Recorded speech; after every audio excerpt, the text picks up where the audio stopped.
आज मला या गोष्टीचा आनंद आहे, आमच्या शेतकऱ्यांकरता आपण अतिशय चांगली योजना आणली.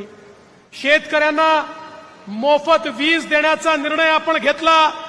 आज आमच्या शेतकऱ्यांना पुढचे 5 वर्षापर्यंत विजेचं बिल हे भरण्याची आवश्यकता नाही, त्यांचं बिल सरकार भरणार अशा प्रकारची योजना आपण आणली.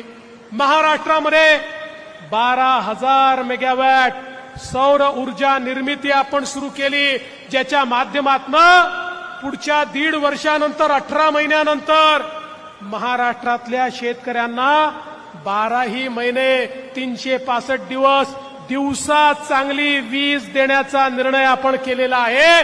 कुठल्याही शेतकऱ्याला रात्रीच्या विजेच्या भानगडीत आपण त्या ठिकाणी ठेवणार नाही.